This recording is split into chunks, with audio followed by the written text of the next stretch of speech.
Ada seorang pengusaha besar berumur sekitar 65 tahun. Terkenal, asetnya tidak lagi terhitung. Satu hari pengusaha kita ini bertemu dengan seorang teman wartawan. Terjadilah dialog.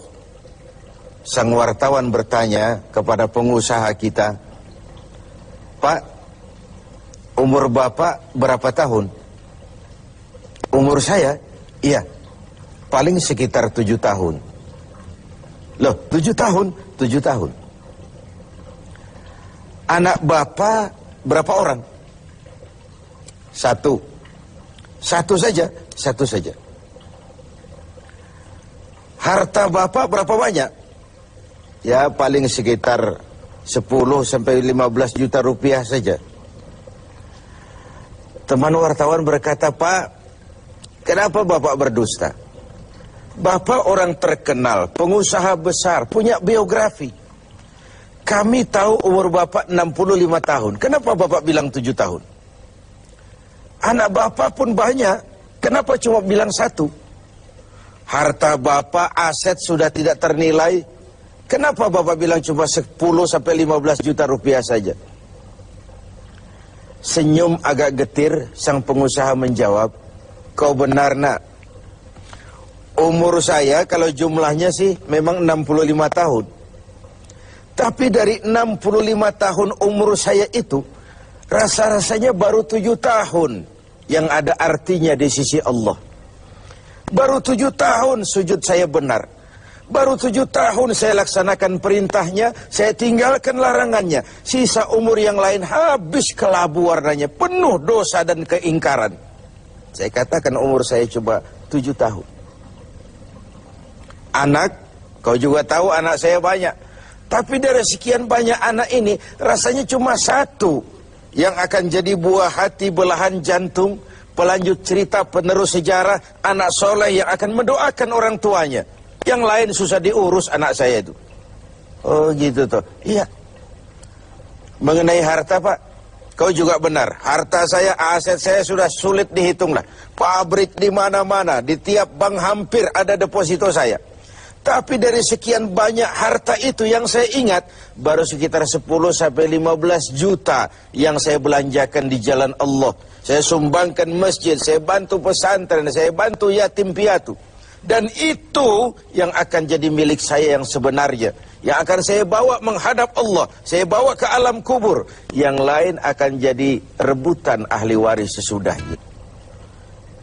Jangan-jangan orang tua tadi adalah kita-kita ini. Jangan-jangan kita-kita ini adalah orang tua tadi. Tapi yang pasti, jangan sampailah kita seperti orang tua tadi itu. Dari sekian banyak umur yang diberikan, berapa yang punya nilai di sisi Allah? Dari sekian banyak anak titipan Allah kepada kita, berapa yang akan jadi anak soleh, buah hati, belahan jantung, pelanjut cerita, penerus sejarah? Dan dari sekian banyak harta kita, berapa yang sudah kita belanjakan di jalan Allah, yang artinya akan jadi milik kita yang sebenarnya? Banyak ketidakadilan yang terlepas dari pengadilan dunia. Sering orang-orang yang berbuat kebaikan tidak mendapat perlakuan yang pantas di dunia ini. Sering kehidupan jadi rancu. Yang benar dikhianati, pengkhianat dibenarkan. Yang tuntunan dijadikan tontonan, yang tontonan malah dijadikan tuntunan.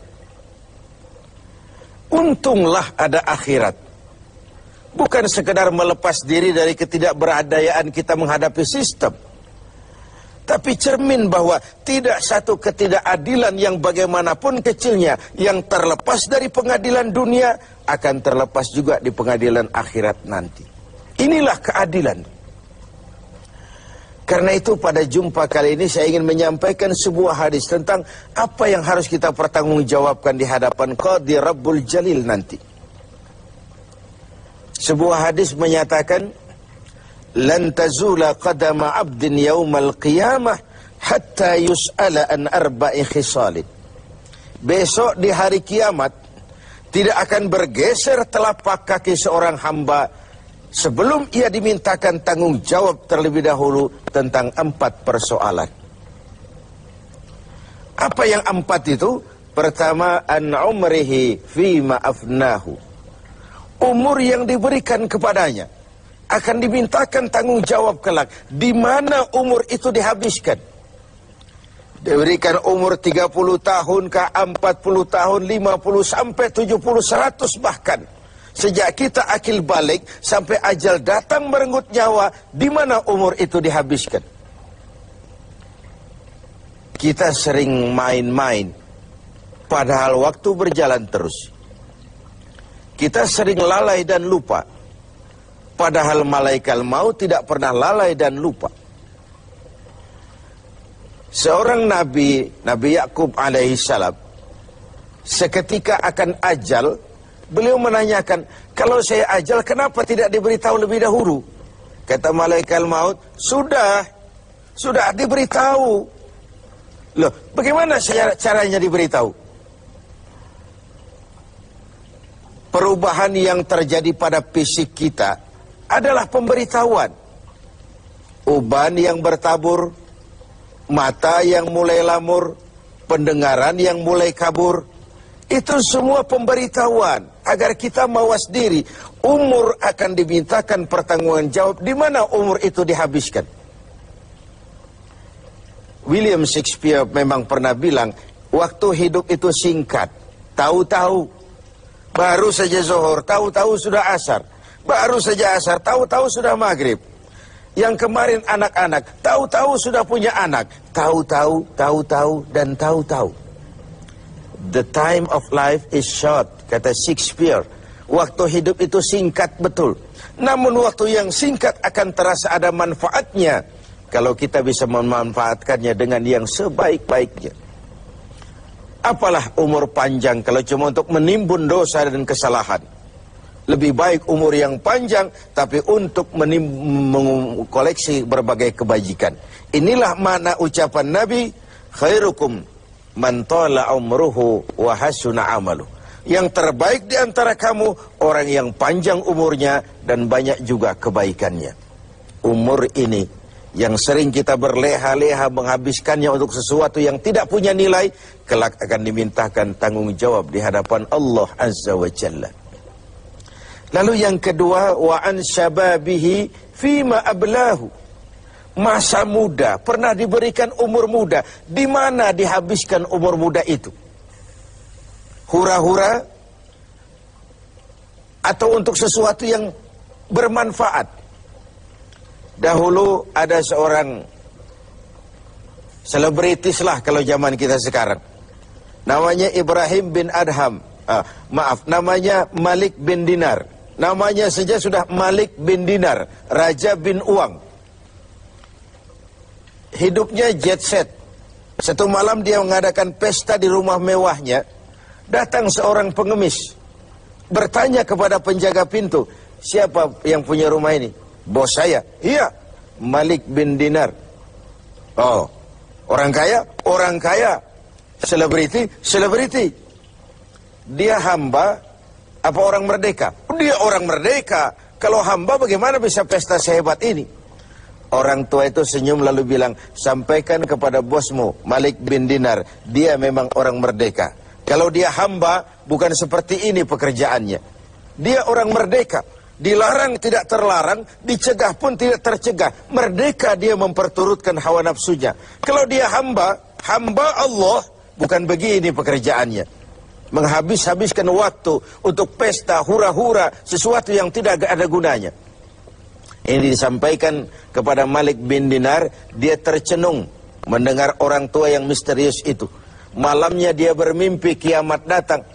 Dia akan dia masukkan ke dalam neraka.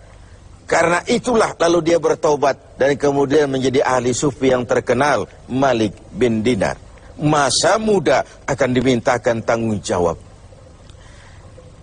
Yang ketiga, wa an ilmihi maza amilabi. Ilmu yang dimilikinya, kemana ilmu itu diamalkan? Untuk mencerdaskan orang atau untuk membodohi orang yang memang sudah bodoh? Untuk membimbing umat atau menyesatkan orang lain? Agar hamba menjadi hamba Allah atau agar orang menghambakan dia? Ilmu akan dimintakan pertanggungan jawab. Yang terakhir, wa an malihi min aina iktasabahu wa fima anfaqahu. Kita akan dimintakan tanggung jawab tentang harta kita.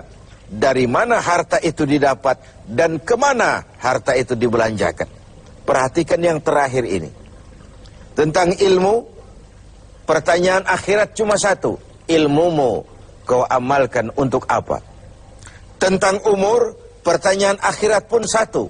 Umurmu kau habiskan di mana? Tentang masa muda, pertanyaan akhirat juga satu. Masa mudamu kau gunakan buat apa? Tapi khusus tentang harta, pengadilan akhirat bertanya dua. Hartamu kau dapat dari mana dan kau belanjakan kemana? Dari mananya dan kemananya? Kadang didapat dari cara yang benar, tapi dibelanjakan untuk yang tidak benar. Atau bisa juga didapat dari cara yang tidak benar, dibelanjakan kepada jalan yang benar. Itu pun tidak mungkin kedua-duanya. Pemirsa TV7 yang berbahagia, mudah-mudahan kita tidak bernasib seperti orang tua pengusaha di awal pertemuan kita ini. Semoga kita menjadi orang yang bisa mempertanggungjawabkan baik umur, masa muda, ilmu pengetahuan, dan harta yang dititipkan Allah kepada kita. Tidak satupun yang akan luput dari pengadilan akhirat.